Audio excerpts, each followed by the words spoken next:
Bonjour à tous et bienvenue à la correction de la section 2.7. Je suis à la page 261 du livre. Commençons avec le numéro 2.7.3. Alors, ça, c'est une trajectoire circulaire. Et comme on a vu en classe, dans une trajectoire circulaire, ça prend toujours un axe R' qui pointe vers le centre de la trajectoire. Donc là, ici, on nous demande de calculer la tension aux deux endroits, donc au point le plus haut et au point le plus bas. Je vais commencer par le point le plus haut. Donc au point le plus haut, la bille est en haut du cercle. Donc ça veut dire que le centre du cercle est orienté quelque part ici vers le bas. Donc ça veut dire que mon axe R' pointe elle aussi vers le bas. Okay? Donc ça, c'est la première chose. Deuxième chose, il faut qu'on dessine les forces qui agissent sur la bille. Donc, bien entendu, force à distance, on a une force gravitationnelle et on a aussi la corde qui est orientée, là, qui tire la bille vers le bas. Donc, ce sont mes deux forces qui tirent vers le bas. Donc, ça, on fait la deuxième loi de Newton dans la direction R'. Et on sait que dans la direction R', mon accélération, c'est une accélération de type centripète. Donc, c'est de l'accélération centripète qu'on peut remplacer par V carré sur R. Donc, ma somme des forces en R', c'est égal à mv carré sur R. Étant donné que mes deux forces pointent dans la même direction que R', ben, les deux sont positives. Donc, T plus Fg, qui est égal à la masse fois l'accélération gravitationnelle, comme d'habitude, égal à mv carré sur R. Et là, on nous donne des valeurs. Donc, on connaît la masse de la bille, c'est 0,5 kg. G, ça vaut 9,8. 0,5. On connaît la vitesse de la bille au point le plus haut, c'est donné dans l'énoncé, c'est 2,44. On n'oublie pas de mettre au carré et on divise par le rayon qui est 50 cm, donc ça va être 0,5 si on convertit en mètres. Après ça, ben, il s'agit d'isoler la tension dans la corde. Si vous le faites, vous devriez obtenir 1,054 Newton. Et voilà. Donc ça, c'est pour en haut. Maintenant, on est rendu à le faire en bas. C'est la même démarche. La seule différence, c'est quand je suis en bas, ben, le centre de rotation est situé au-dessus de la bille. Donc, ça veut dire que mon axe R' va pointer vers le haut ici. Autre changement, c'est la direction de la corde. Ben là, la corde est orientée vers le haut, donc elle va tirer sur la bille vers le haut. Par contre, Fg continue d'être vers le bas. Ça n'a pas changé. Et on fait la même chose. Somme des forces en R', c'est égal à masse fois l'accélération centripète, donc V carré sur R. La tension dans la corde est positive parce qu'elle pointe dans le même sens que mon axe R', tandis que ma force gravitationnelle, je la mets négative parce qu'elle pointe dans le sens contraire de l'axe R'. Voilà. Et encore une fois, je remplace. 0,5 fois 9,8. Il faut faire attention, on veut prendre l'autre vitesse. Là, quand on est en bas dans l'énoncé, on dit qu'on se déplace à 5,06.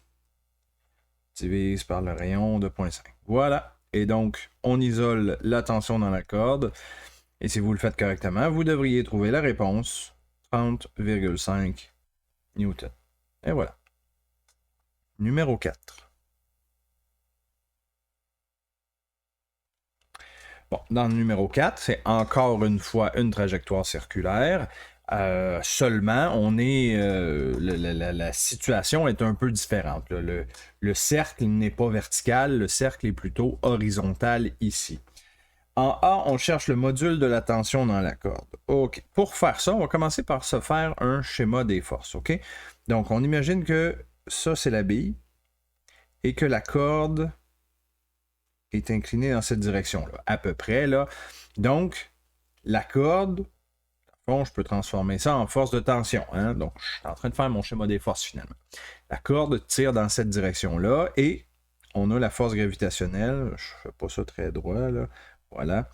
Force gravitationnelle qui tire la bille vers le bas, comme d'habitude.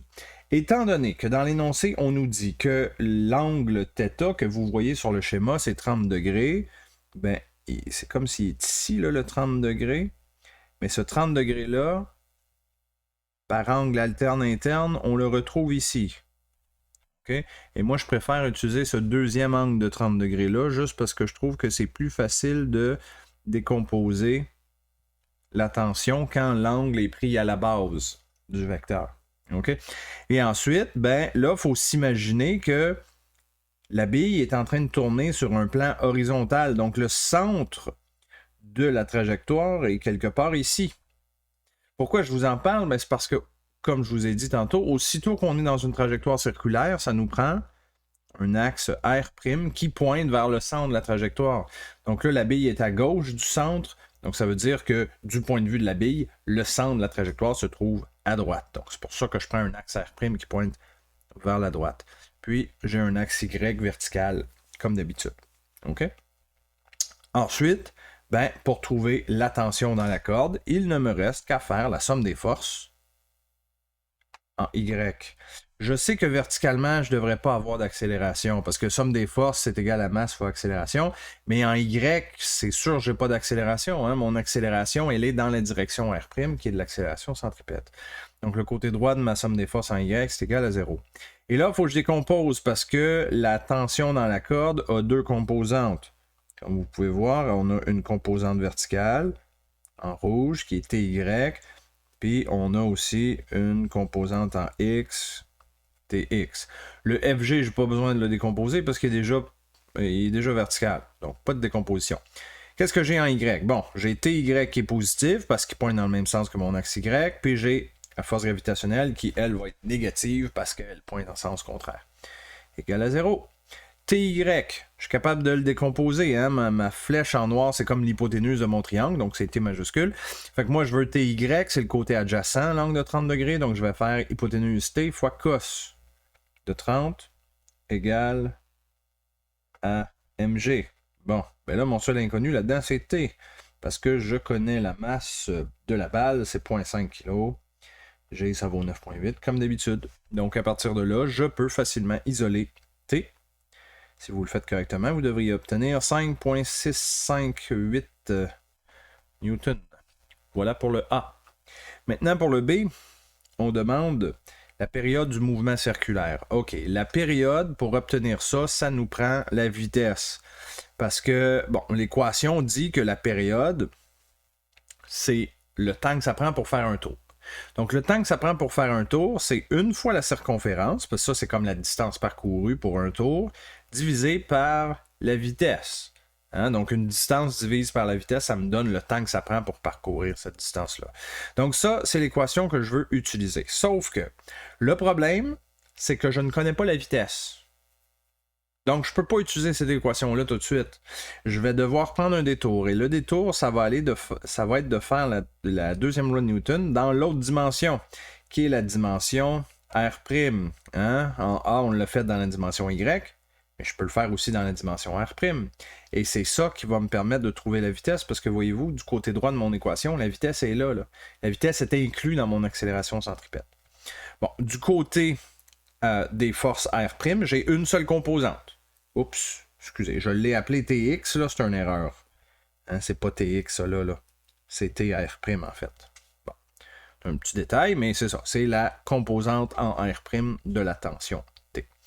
Donc, TR', c'était le côté opposé à l'angle de 30 degrés, donc ce sera hypoténuse fois sin de 30 égale mv carré sur R. La tension dans la corde, je viens de le trouver au A, donc je peux le réutiliser. 5,658 fois sin de 30 égale masse de la balle, 0,5. La vitesse, c'est mon inconnu. On se rappelle que c'est ça que je cherche. Et le rayon de la trajectoire. Ah, là, ça aussi, c'est un problème. On ne le connaît pas. Hein? Il n'est pas donné dans l'énoncé, le rayon de la trajectoire. Sauf que, je vais faire un petit schéma ici. Tiens. La bille est là, la corde est là, puis le poteau, il est comme ça. OK. Fait que le rayon de la trajectoire, vous le voyez, je vais le dessiner en bleu, mettons, là. Ça, c'est le rayon de la trajectoire, hein, parce que la bille, finalement, elle tourne autour du centre du poteau.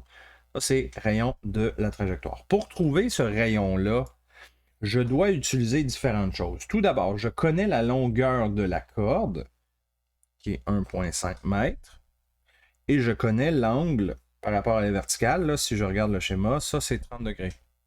Donc, je connais l'hypoténuse de mon triangle, je connais l'angle de 30 degrés, donc mon petit R en bleu, ben, on voit que c'est juste le côté opposé à l'angle de 30 degrés. Donc, ça veut dire que mon petit R, mon rayon, c'est l'hypoténuse 1,5 m fois sin de 30, parce que c'est le côté opposé. Donc, c'est comme ça que je vais trouver mon rayon R. 1,5 sin de 30. Voilà. Et donc ici, on voit que j'ai un seul inconnu, c'est la vitesse V. Je vous épargne les détails de l'algèbre.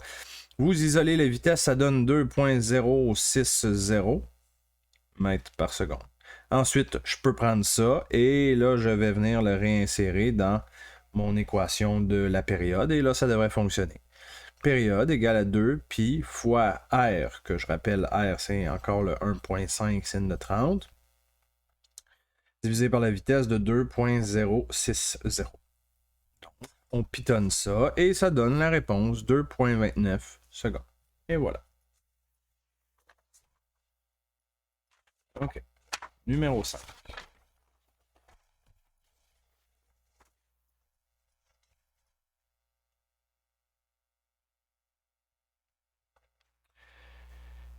Numéro 5. Béatrice est au centre d'une plaque tournante. Et en A, on demande si le coefficient de frottement statique entre les souliers de Béatrice et la plaque est de 0,8. Peut-elle continuer de tourner avec la plaque sans glisser? Bon. Pour répondre à ça, il faut qu'on démontre que qu'il s'agit de frottement statique.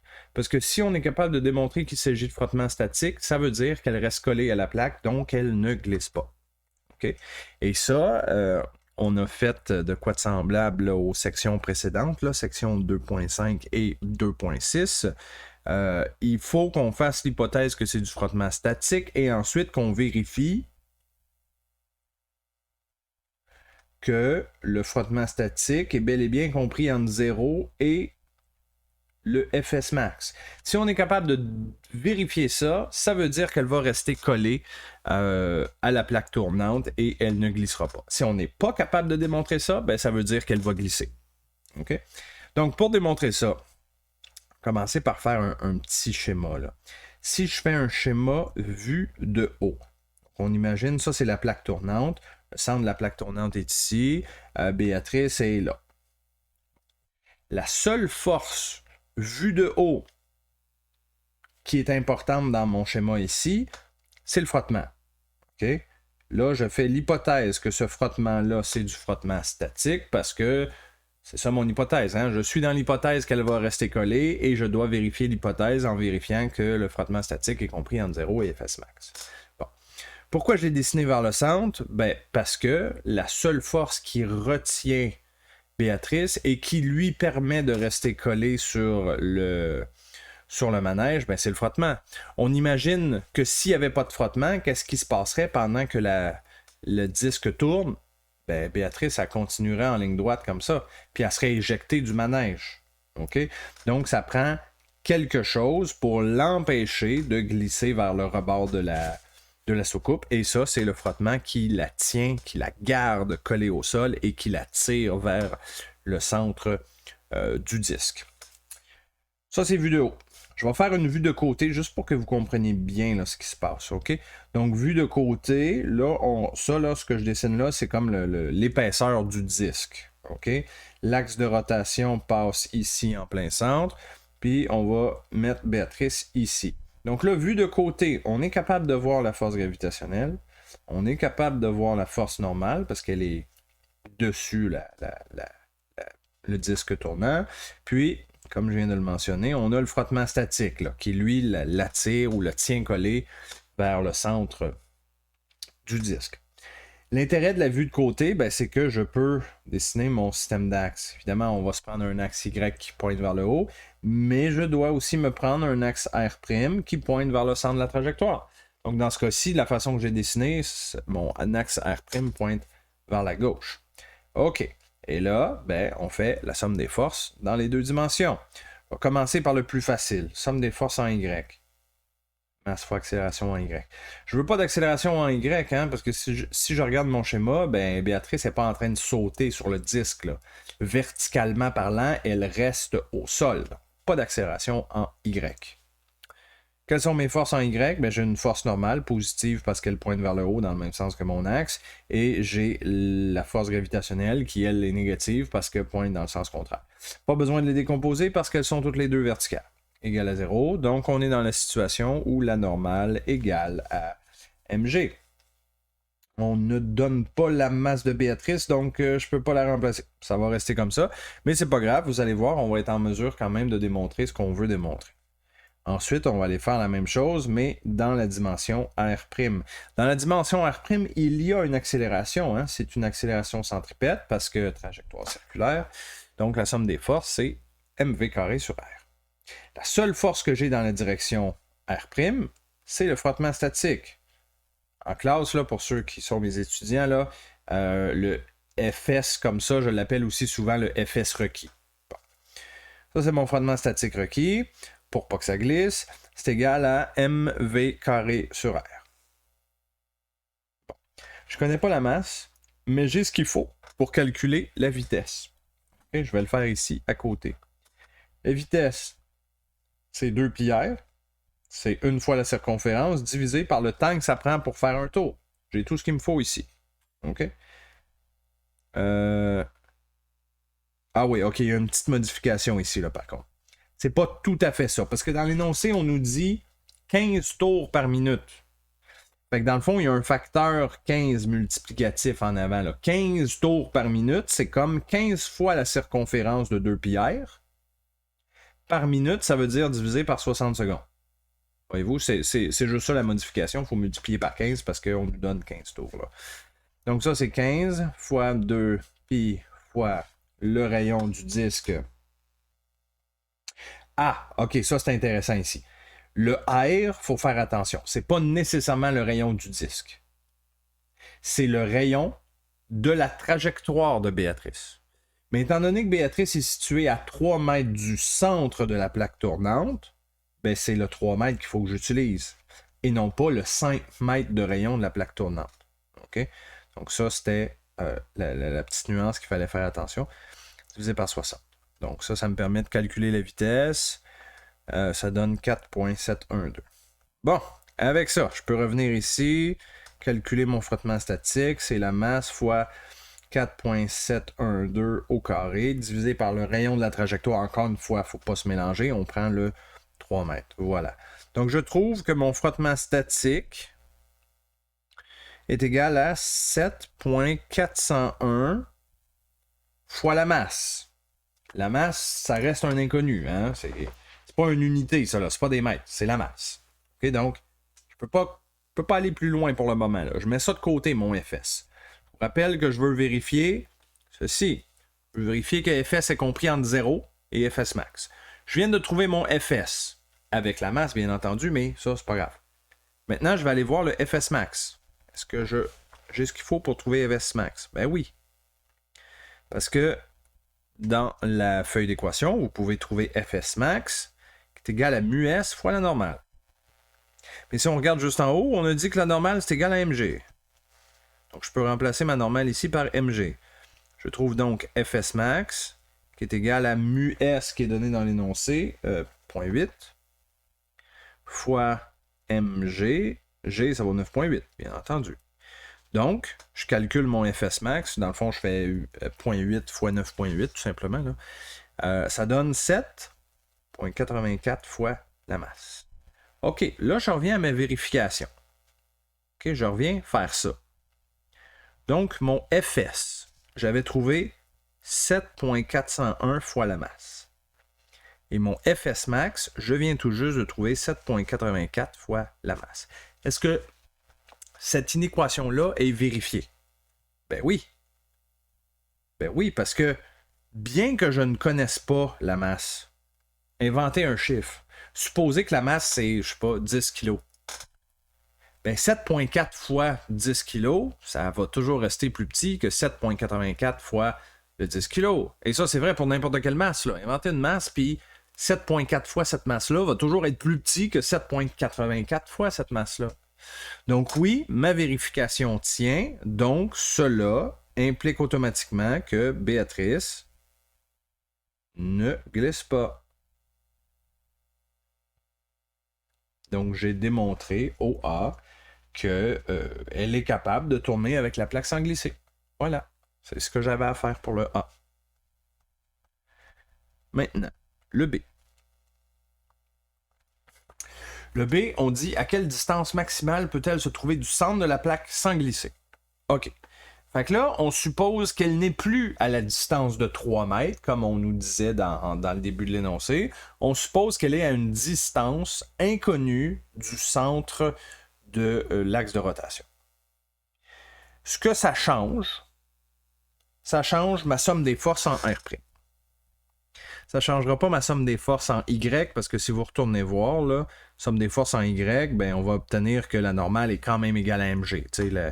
La distance R n'a pas été utilisée dans la somme des forces en Y. Fait que j'ai juste besoin de le réutiliser dans la somme des forces en R', parce que là, le R est présent. OK? Donc, ma somme des forces en R', ben, j'ai mon Fs max. Ah oui, ça c'est un autre détail important. La somme des forces en R'. Tantôt, j'avais dit que c'était Fs. Hein? Si on regarde ici, là, j'avais dit que c'est Fs qui est égal à mv carré sur R. Oui, effectivement. Ça, c'est quand on veut faire une vérification de l'hypothèse.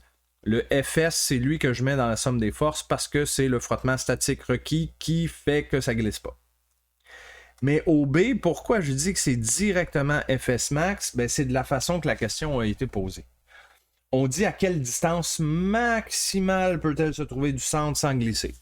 Donc ça veut dire qu'elle ne glisse pas encore, Béatrice, mais presque. Elle est vraiment proche de glisser. Donc elle est sur la limite de dépasser le frottement statique max. Donc pour trouver la valeur limite, j'ai besoin de poser que mon frottement statique est maximal pour aller voir, ça va être quoi ma distance R qui correspond à ce frottement statique max-là. OK? Et le frottement statique max, ben, je l'avais trouvé juste avant. On avait dit que c'était 7,84 fois la masse M. Ça ne change pas, ça reste ça. Bon, là par contre, le côté droit de l'équation, ça va changer. Ça va changer à 2 places. Le R va changer, bien évidemment, parce que là, c'est rendu ça la question. Quelle est la distance R maximale pour... Blablabla. Fait que le R change. Mais si le R change, la vitesse va changer aussi. Si vous ne vous souvenez pas pourquoi, là, revenons voir comment j'ai calculé ma vitesse. Voyez-vous, j'ai dit 15 fois la circonférence 2 pi r. Puis j'avais mis que r égale à 3. Mais là, je ne peux plus faire ça, là. Parce que je ne sais plus c'est quoi ça vaut r. C'est rendu un inconnu. Ce n'est plus 3 mètres. Donc pour le B, je vais reprendre cette équation de la vitesse-là, sauf que le r est un inconnu pour moi ici, là. OK? Donc, ma vitesse V, je sais que ça reste 15 fois 15 tours, là, autrement dit. Là. Donc, 15 tours, c'est 15 fois 2 pi r divisé par 60 secondes. OK? Donc, ça, c'est ma vitesse. Si je veux, je peux simplifier un petit peu. Là. Ma vitesse, ça donne 30 pi r sur 60. Donc, ça, c'est comme pi r sur 2. Bon, voilà. Ça, c'est ma vitesse. Pi r sur 2. Donc, ce pi r sur 2-là, je dois venir l'insérer ici, à la place de ma vitesse. Donc, pi r sur 2. On n'oublie pas le carré, hein? Donc c'est pi r sur 2 au complet qui est élevé au carré, divisé par r. Voilà. C'est comme ça que ça devient. Là, de chaque côté, on voit que j'ai une masse. Donc, si je divise par la masse, pouf, ça s'annule. Bonne affaire. Ensuite de ça... il va falloir faire attention là, quand vous allez élever au carré votre vitesse. Là, ça va devenir pi à la 2, r à la 2 sur 4 divisé par r. Donc là, dans le fond, le r qui est en bas complètement va annuler un r qui est au numérateur. Donc, il vous reste 7,84 égale pi à la 2 r sur 4. Voilà. Bon, rendu là, vous êtes en mesure d'isoler. Donc, il vous reste juste à isoler la distance R et vous trouvez 3,178 mètres. Et voilà la réponse.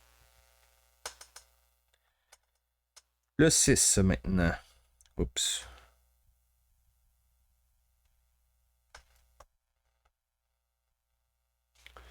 OK. Le 6, c'est l'auto qui tourne. Donc, en A, la première question, c'est la chaussée est horizontale et on cherche le module maximal de la vitesse de la voiture sans qu'elle glisse. Bon. On va s'imaginer qu'on est derrière l'auto, OK? Puis si on regarde le schéma, là, l'auto est en train de tourner vers la droite. OK? Donc imaginons, là, nous, on est derrière l'auto, puis on regarde l'auto de notre position. Qu'est-ce qu'on verrait? Bien sûr, on voit l'auto. Notre axe Y est vertical. Ouais, OK, je vais me reprendre. Mon axe Y est comme ça, vertical. L'auto, je vais la dessiner à une certaine distance. L'auto est là. Dans l'axe Y, l'auto subit bien entendu une force gravitationnelle, subit une force normale. Ce qui permet à l'auto de tourner vers la droite, c'est le frottement. Parce que s'il n'y avait pas de frottement avec la route, imaginez que l'auto est sur de la glace, qu'est-ce qu'elle ferait, l'auto? Elle continuerait en ligne droite, puis elle foncerait dans la clôture qu'on voit. Donc, ce qui lui permet de tourner vers la droite, c'est uniquement le frottement qu'elle subit avec le sol. Et ce frottement-là va lui permettre de tourner directement vers le centre de la trajectoire, c'est-à-dire vers la droite dans ce cas-ci. Et ça, ce frottement-là, je sais que c'est un frottement statique max. Je le sais que c'est directement la valeur maximale, encore une fois à cause de la façon que la question est posée. On cherche la vitesse maximale qui permet à l'auto de négocier le virage. Donc, encore une fois, on est sur la situation limite. L'auto ne glisse pas, mais presque. Donc, on peut supposer qu'elle est vraiment là à sa valeur maximale de frottement, puis elle ne pourrait pas dépasser ça, parce que si elle va un peu plus vite que ça, là, elle glisserait. OK? Fait que nous, on est à Fs max. Ça m'amène maintenant à dessiner mon axe R', qui pointe vers le centre de la trajectoire, donc c'est-à-dire vers la droite aussi, selon mon système d'axe. Voilà, c'est mon système d'axe et mon schéma des forces. Maintenant, ce qu'il me reste à faire, c'est la deuxième loi de Newton dans les deux dimensions. Donc, commençons par Y, parce que ça va être très simple. Je n'ai pas d'accélération en Y, l'auto n'est pas en train de sauter. Donc, sur la route, elle reste au niveau du sol, donc mon accélération n'est pas en Y, elle est en R'. Donc, j'ai la normale positive, j'ai mg qui est négatif, pas besoin de décomposer parce que les deux sont purement verticales. Donc, j'ai une normale qui est égale à mg, ici aussi. Bon, tant mieux, ça simplifie la vie. Somme des forces maintenant en R'. Bon, en R', j'ai une accélération, c'est l'accélération centripète. Donc, c'est mv carré sur R. Quelle est ma seule force en R'? C'est mon Fs max. Donc, Fs max égale mv carré sur R. Fs max, par définition, je sais que c'est égal à mu s fois la normale. Voilà. Mu s est donné dans le... Oui, le mu s est donné dans l'énoncé, c'est 0,9.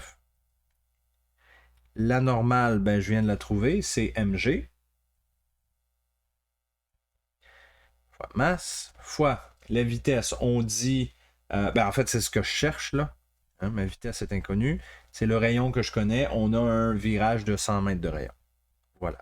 De chaque côté de mon équation, j'ai la masse qui est un inconnu, mais c'est pas grave parce que je peux l'annuler. Quand je divise par m de chaque côté, ça s'annule. Donc, il me reste tout simplement 0,9 fois 9,8 qui est égal à v carré sur 100.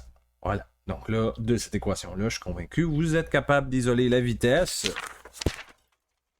Si vous le faites correctement, vous devriez obtenir la réponse 29,698. Bon, j'ai gardé beaucoup de chiffres là. Pas grave. Mètres par seconde. Voilà notre réponse en A. Pour le B, ça se complique un peu. Ça se complique parce que là, la chaussée est inclinée. On dit le bord extérieur du virage est surélevé afin d'incliner la chaussée de 10 degrés par rapport à l'horizontale. Donc, encore une fois, si on imagine qu'on est en arrière de l'auto et qu'on la regarde tourner, qu'est-ce qu'on verrait si l'auto est sur un plan incliné? On verrait tout d'abord le plan incliné. Ça, dans le fond, le plan incliné, c'est la route.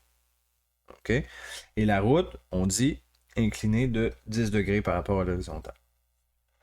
Voilà, ça c'est la route.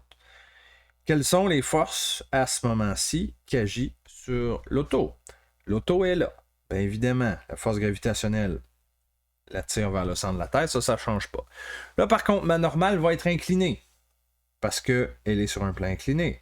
La normale doit rester perpendiculaire à la surface.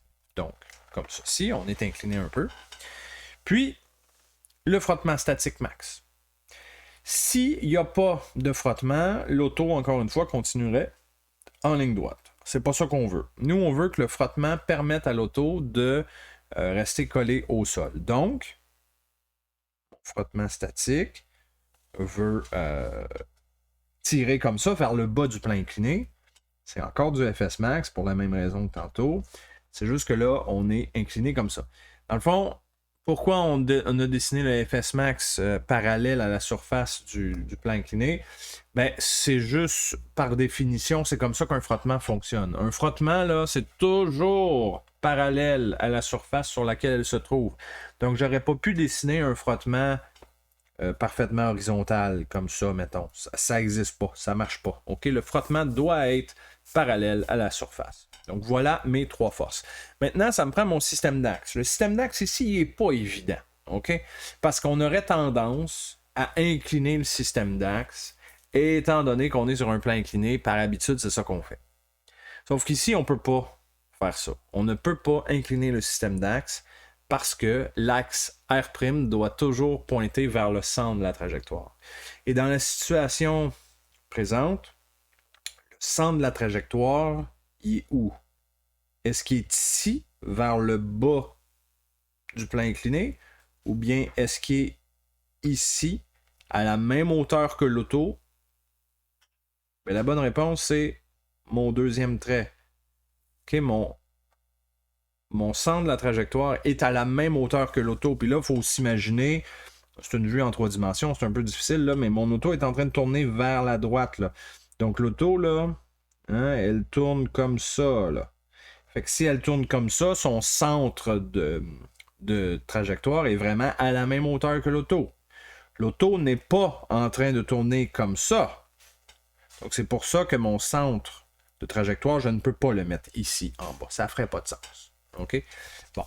C'est quand même pas évident ce bout-là. Si vous voulez avoir un exemple dans le livre, peut-être avec d'autres explications, puis un schéma mieux fait que ce que j'ai moi ici, là, vous pouvez aller voir la situation 4 de la page 257. Donc, tournez les pages 2-3 juste avant, là. C'est exactement ça qu'on montre. Là. On a une voiture qui tourne, puis vous voyez que la route est inclinée, mais pourtant le système d'axe, lui, n'est pas incliné. Puis on explique pourquoi. Okay? Vous pourrez vous référer à ça. Bon, un coup qu'on a compris ça, ben là, je peux dessiner mon système d'axe. Okay? Mon système d'axe, là, il faut que je fasse un axe Y qui est purement vertical et mon axe R' qui pointe comme ça, vers la droite. Là, je vais me faire de la place. Comme ça. Voilà. Et ça, c'est mon FS Max. OK. Bon, ça, c'était le bout le plus difficile. Schéma des forces avec le bon système d'axe. Un coup qu'on a fait ça, ben là, il s'agit de refaire la même chose qu'on a fait tantôt, c'est-à-dire somme des forces dans les deux dimensions. Commençons par le faire en Y. En Y, encore une fois, je ne veux pas d'accélération pour la même raison. Hein. On ne veut pas que l'auto s'envole.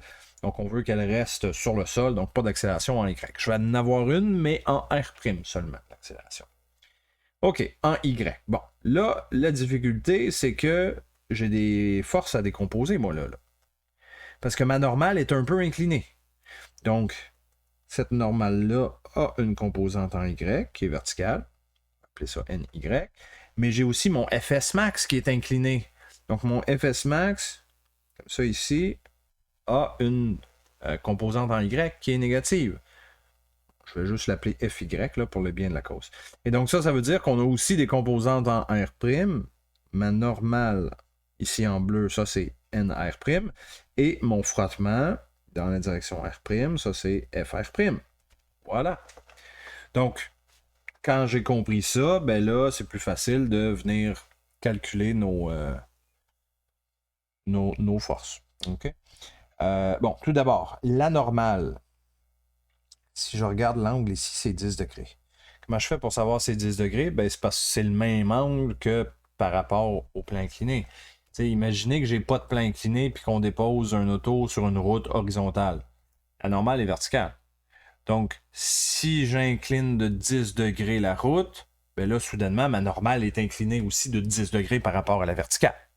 Okay? La logique est la même. Là. Donc, ceci dit, je peux maintenant développer ma somme des forces en Y. C'est NY positif. Et c'est mon frottement statique en Y, que j'appelle FY, là, négatif, parce que ça pointe vers le bas. Et j'ai aussi ma force gravitationnelle. On ne l'oublie pas, celle-là. Là. C'est juste que mon FG, je n'ai pas besoin de le décomposer parce qu'il est déjà vertical. Okay? Donc tout ça égale à 0. Et là, je vais décomposer. Mes flèches en noir, c'est les hypoténuses. Donc si je commence par NY, c'est le côté adjacent à l'angle de 10. Donc on va dire N fois cos de 10 moins Fs max maintenant. Le Fs max, c'est ma flèche en noir, qui est l'hypoténuse. Moi, je veux le Fy. Bon, là, ça me prend un angle, encore une fois. Là. Par angle alterne interne, ça ici, c'est 10 degrés. OK, c'est le même que cet angle-là, alterne interne. Donc, mon Fy est opposé à l'angle de 10, donc on va faire Fs max fois sin de 10. Puis il me reste Mg. Égal à 0. OK? Ensuite, est-ce que je peux tout remplacer?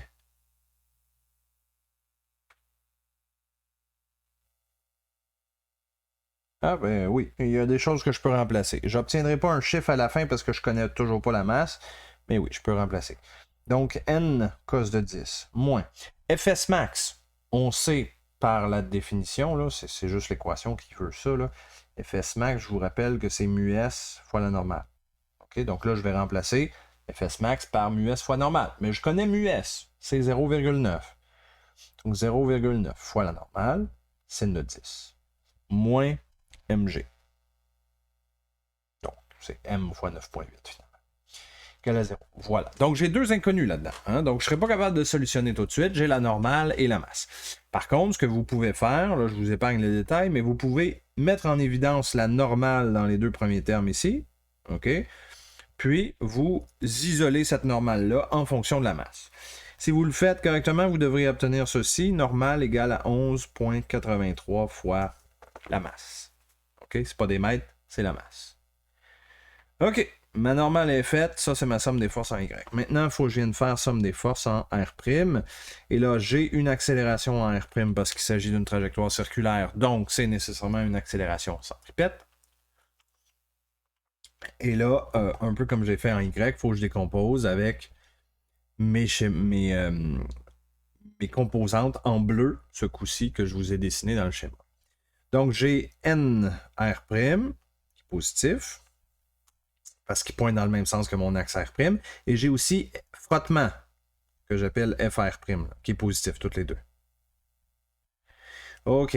Et là, dans le cas de NR', c'est le côté opposé à l'angle de 10. Donc, je vais dire hypoténuse N fois sin de 10. FR', c'est le côté adjacent à l'angle de 10. Donc, je vais dire Fs max, qui est mon hypoténuse, fois cos de 10, égale à mv carré sur R. Bon. Là, la bonne nouvelle, c'est que la normale, je l'ai isolée ici. Hein? Donc, à chaque fois que je vais rencontrer la normale dans mon équation ici, ben, je vais pouvoir remplacer normale par 11,83 m. Je vais juste faire une ligne supplémentaire parce que je vous rappelle que la normale se cache à l'intérieur de Fs max. Hein, Fs max, c'est mu s fois la normale. Mu s, c'est 0,9 fois la normale n fois cos de 10. Bon, fait que là, c'est là que je vais le remplacer. Là. Ma normale, je le remplace ici parce qu'il y a n. Puis je le remplace aussi ici parce qu'il y a n. OK?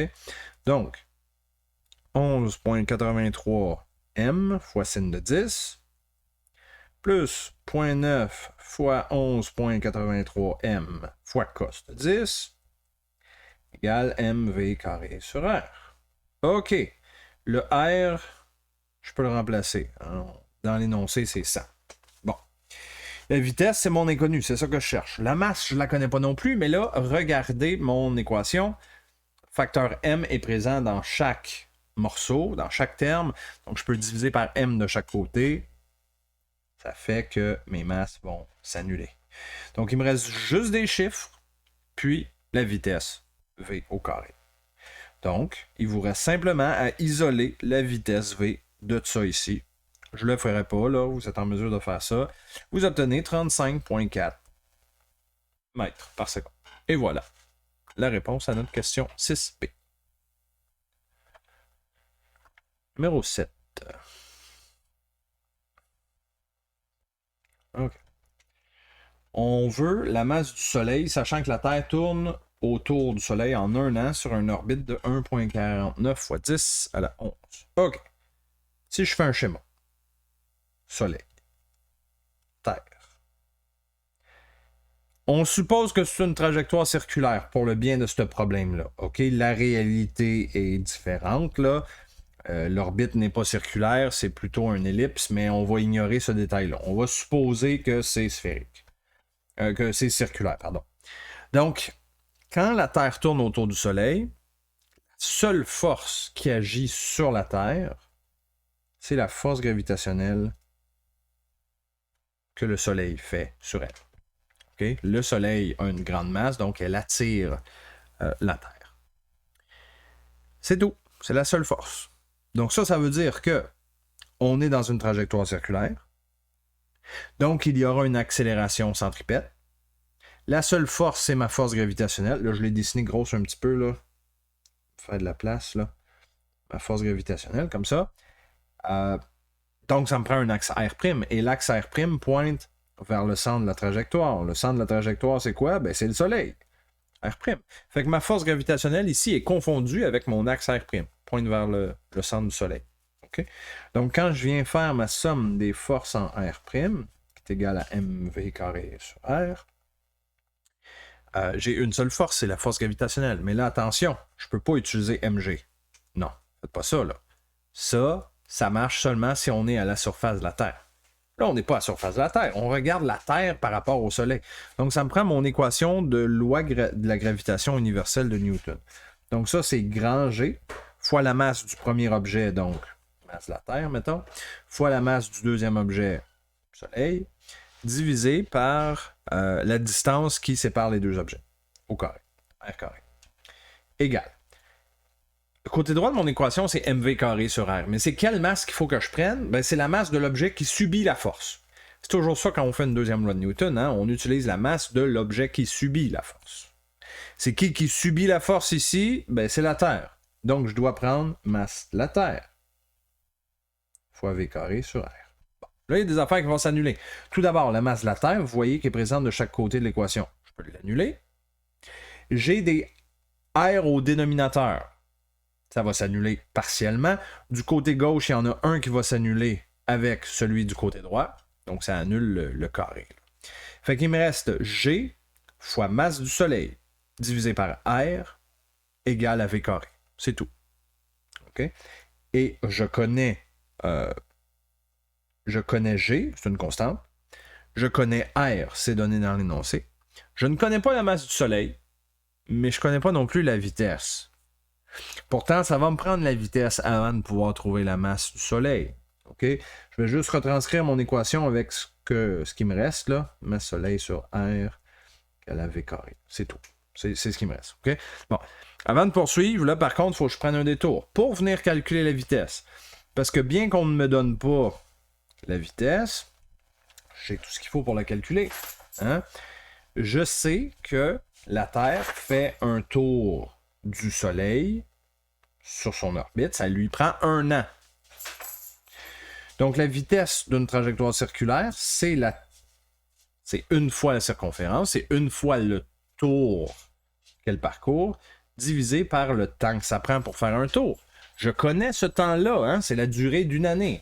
1 an, c'est 365 jours qu'on est capable de transformer en secondes pour avoir la vitesse de déplacement de la planète Terre par rapport au Soleil. OK? Donc, si je remplace les valeurs, 2π fois la distance Terre-Soleil est donnée dans l'énoncé. C'est 1,49 fois 10 à la 11. Divisé par le temps que ça prend pour faire un tour du Soleil, comme je viens de mentionner, c'est 1 an. Bon, 1 an, je veux transformer ça en secondes. Donc, c'est 1 an fois 365 jours, parce que dans un an, il y a 365 jours. Dans chaque jour, pardon, il y a 24 heures. Dans chaque heure, il y a 60 minutes. Et dans chaque minute, il y a 60 secondes. Voilà. En faisant ça, je convertis mon année en secondes. Si vous faites le calcul de ça, vous devriez obtenir...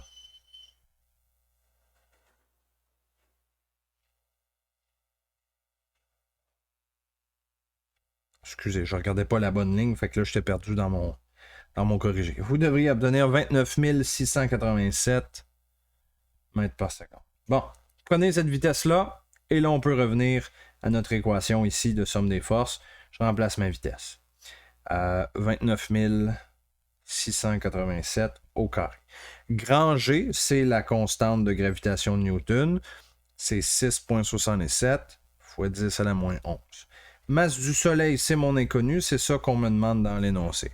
Divisé par la distance Terre-Soleil, qui est 1,49 fois 10 à la 11. Donc là, vous voyez que mon seul inconnu, c'est la masse du Soleil. C'est ça qui me reste à isoler. Si vous le faites correctement, vous devriez trouver la réponse. 1,97 fois 10 à la 30 kg. Et voilà, masse du Soleil. OK. Numéro 9.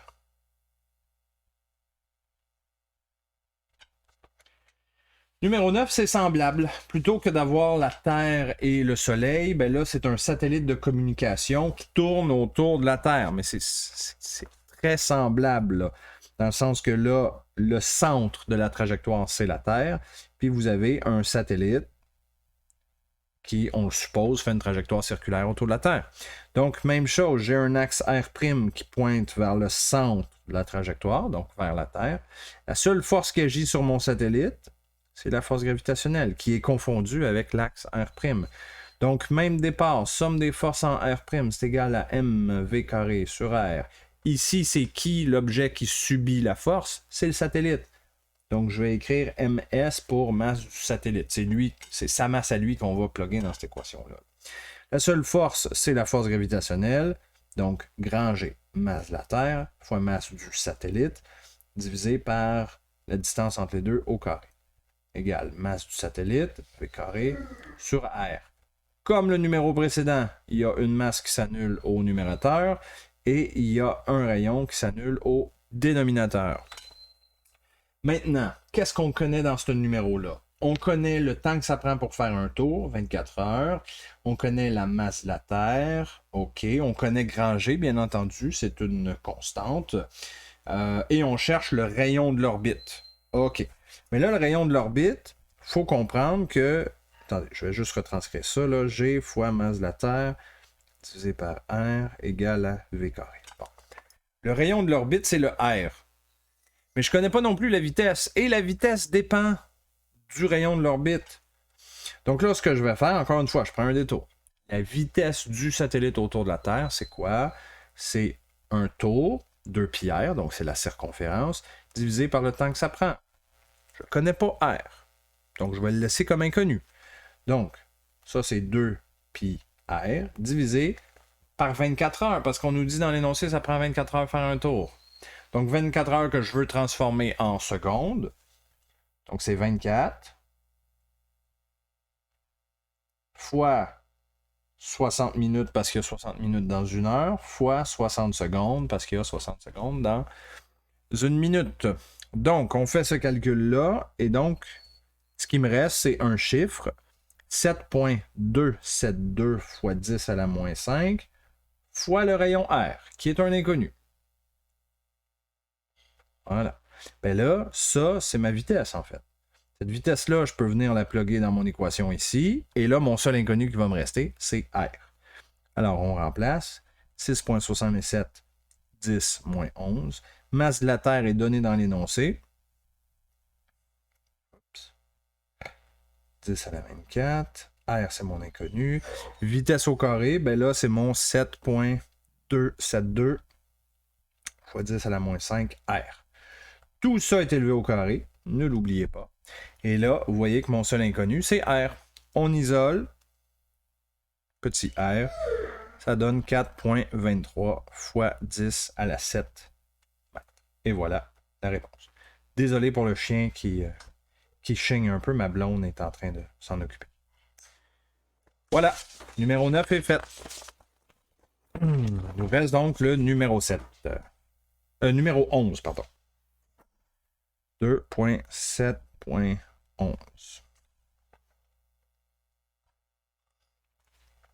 OK, le manège, le rotor. Donc, on cherche l'équation qui permet de calculer la fréquence minimale de rotation du cylindre. OK.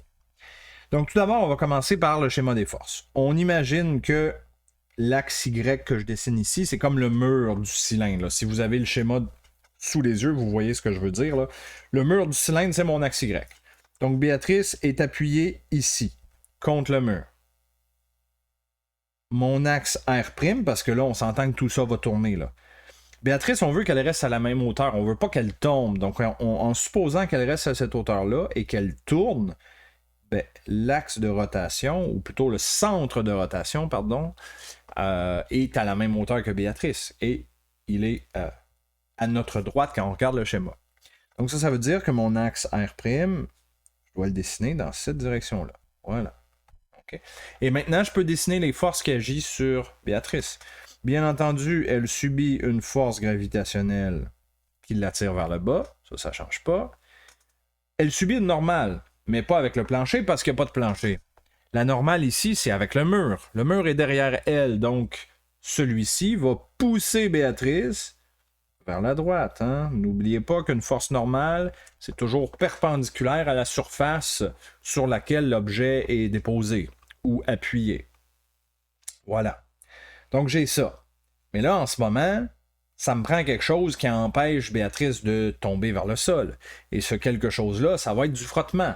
OK? Parce que, imaginez qu'il n'y a pas de frottement, qu'est-ce qui se passe? Ben, la force gravitationnelle va juste faire tomber Béatrice. Donc, pour empêcher qu'elle tombe, le frottement veut s'opposer au déplacement vers le bas. Donc, celui-ci va pointer vers le haut. Frottement vers le haut. Et je sais que c'est un frottement statique max. Pourquoi je sais que c'est maximal? Encore une fois, parce que dans la question, il y a le mot minimum ou maximum. Dans la question ici, c'est trouver l'équation qui permet de calculer la fréquence minimale. Donc ça veut dire que Béatrice ne glisse pas, mais presque. Elle est vraiment à la limite de glisser. Donc à la limite de glisser, on suppose qu'elle est à la valeur maximale possible de frottement, donc Fs max. Okay? Voilà, c'est mes trois forces avec mon système d'axe. Maintenant, ce qui me reste à faire, c'est le schéma, la deuxième loi de Newton, pardon, comme d'habitude. Il faut que je le fasse dans les deux dimensions. Donc quand vous n'êtes pas sûr par quelle commencer, choisissez l'un ou l'autre. C'est vraiment pas grave parce qu'il va falloir le faire dans les deux dimensions de toute façon. Sachant qu'on n'est pas sûr, on va commencer par R'. R', on a une accélération centripète, donc c'est égal à mv carré sur R. La seule force que j'ai dans la direction R', c'est la normale. Donc normale égale à mv carré sur R.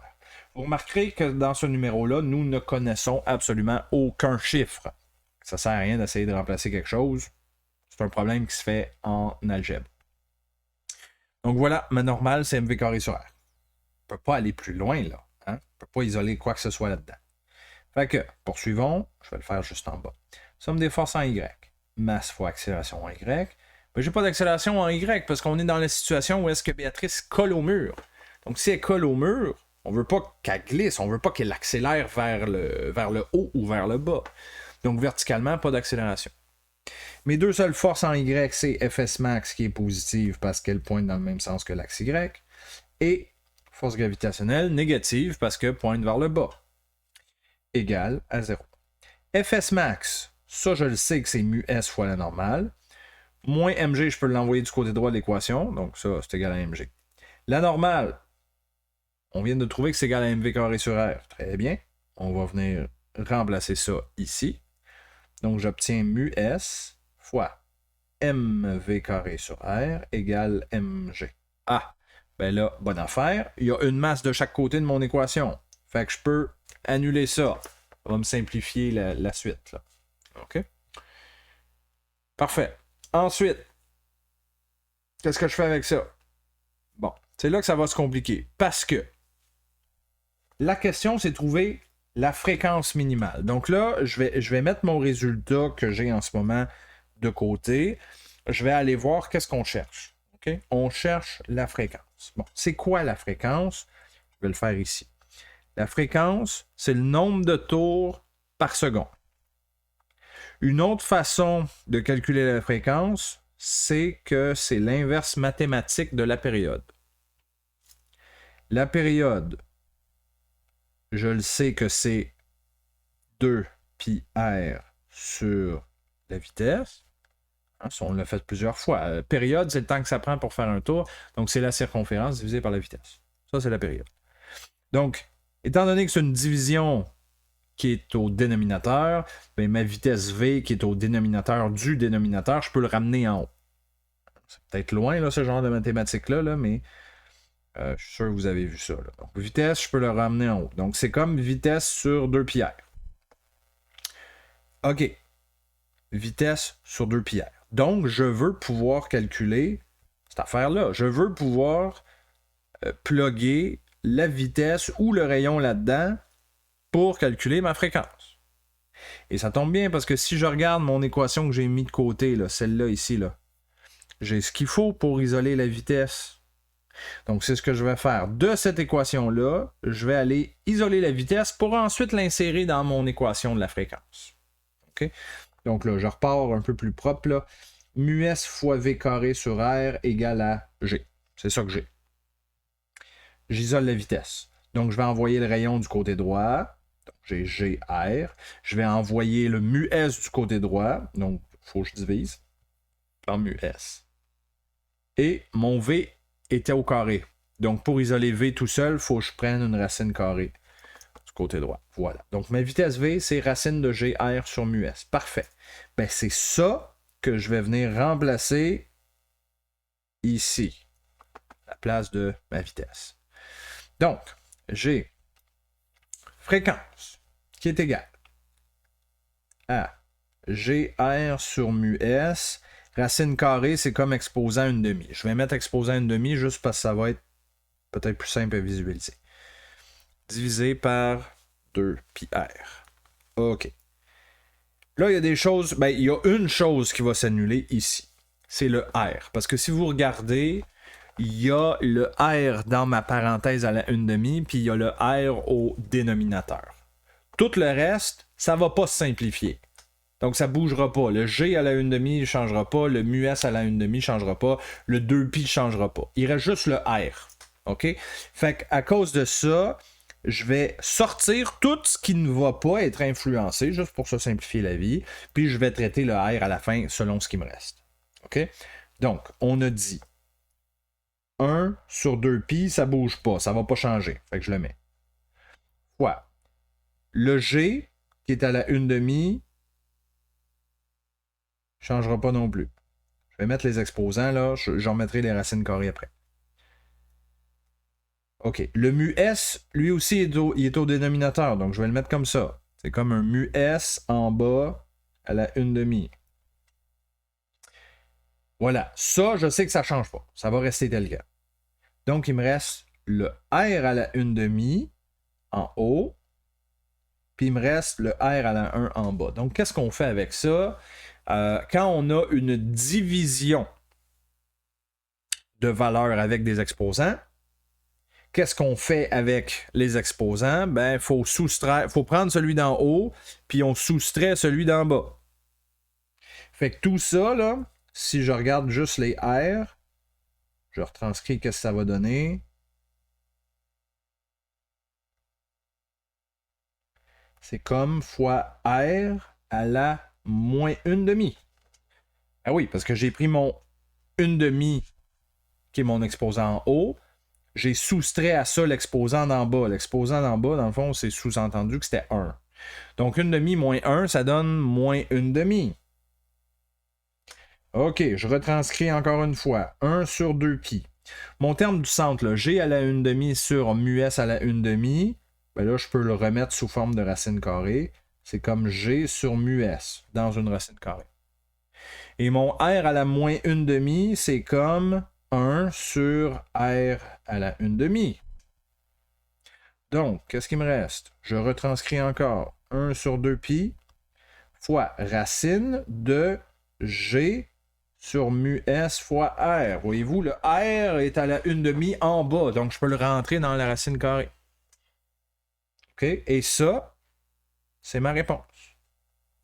Ma fréquence est égale à 1/2. 1 sur 2pi, pardon, fois racine carrée de G sur mu S fois R. Je ne peux pas aller plus loin. C'est la forme la plus réduite de ma réponse. Donc, je m'arrête là.